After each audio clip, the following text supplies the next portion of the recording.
Welcome to Built on Faith Homestead, or Leaving Egypt, depending on which video platform you like to watch your content on. My name is Justin. I live with my wife Melissa, and we have 3 children. We live in a tiny house, and we just do the best we can to serve the Lord and live a self-sustainable life.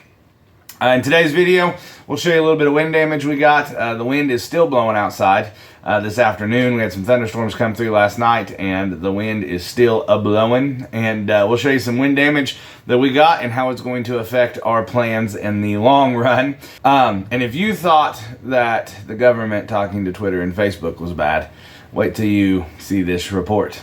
I once was lost, oh, but now I am found. Was blind, but now I see. Let's show you the wind damage that we got real quick. Well, the Premier One fencing did not hold up to the wind of last night's storms and the continued wind today. We're going to go ahead and move the chickens and try to set it back up best we can. We have moved the chickens, got the fencing back up best it'll do in this wind. We'll just have to keep an eye on it today and tonight especially. Double check it and make sure it's standing, but it is still blowing like crazy. But the chickens are happy, they're on fresh grass. Life is good, fence is back up. We'll move on to the next thing. Well, little experiment with the greenhouse I think is probably done now. We had some thunderstorms move through last night with some very high winds. I showed you guys the poultry netting a while ago. You guys that follow our channel know that the snow did a number on this greenhouse earlier in the year, but it was fairly salvageable, patchable. That's what all this PEX pipe is. I used it to help reinforce it. And the winds blew hard enough that it blew it out from underneath all of these cinder blocks that we've got going along clear around the base of it. It also apparently crumbled it bad enough to get the straps off of it some way, somehow. The bricks, it blew hard enough it flipped the bricks over because they're back over the strap. So, I don't know how hard the wind really blew. This thing's been in some pretty high winds. Where we live, there's really no wind breaks. So when it gets rocking, it really gets rocking. It blew hard enough. It blew the screens out. See if we can catch the tarp here. It blew the screens out the windows. Just a rough time here. So next day or two, I'll clean all this up and I don't know what we'll do next. I'm reckoning we'll start our seed plants. Our seed starts inside is what we'll do. We got some south-facing windows. We'll make it work. Greenhouse experiment number 1.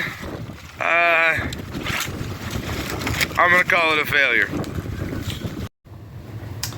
Now that you guys have seen that, it's not much, right, except for the greenhouse. It's pretty well in shambles. It's going to change our plans here pretty drastically. Garden season is upon us, and so I don't have time to do a complete, total different greenhouse. So I think what I'll do is we got a couple of south-facing windows, one that'll be pretty handy. I think we'll just start our seed starts in it this year and kind of roll with it and just kind of hope for the best, you know what I mean?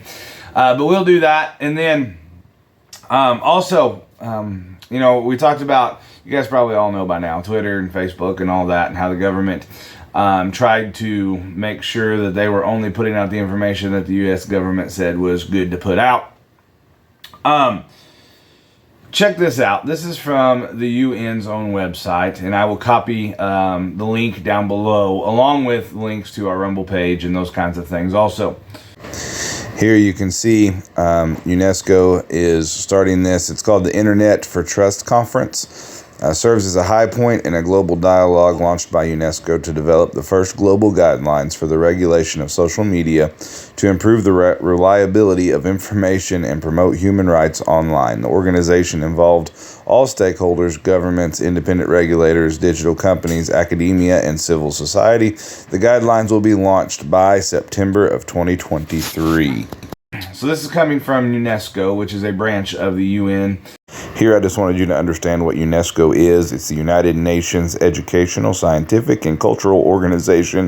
It is a specialized agency of the United Nations aimed at promoting world peace and security through international cooperation in education, arts, science, and culture. That is wanting to control the internet.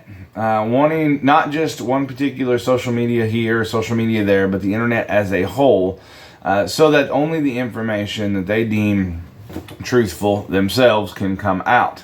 I really want you to focus in on the bold lettering here. It says, if these regulatory initiatives are developed in isolation with each country working in their own corner, they are doomed to fail. Information distribution is by definition a global problem, so our reflections must take place on a global scale. Remember, globally, everybody's internet.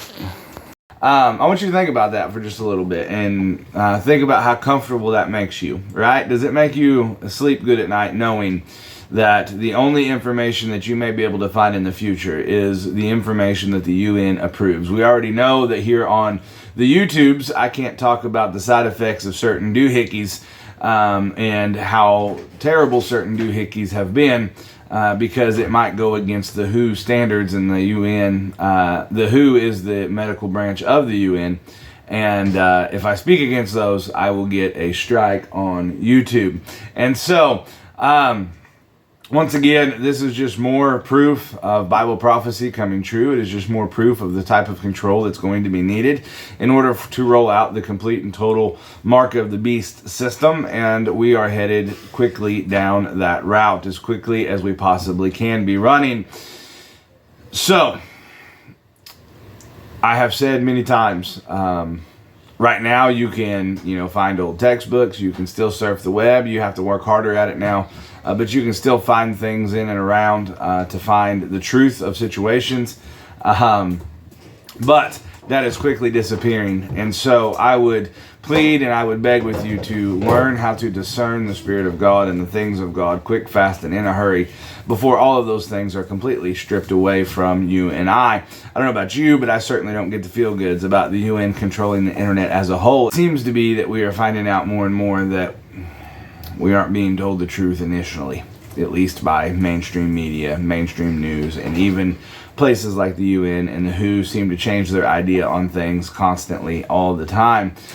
But according to the UN itself, this is a global issue that needs to be addressed globally. So, just here, putting out that warning for you, that information for you, let you mull it over and see what you think about it. We appreciate you guys watching, and we'll catch you on the next video.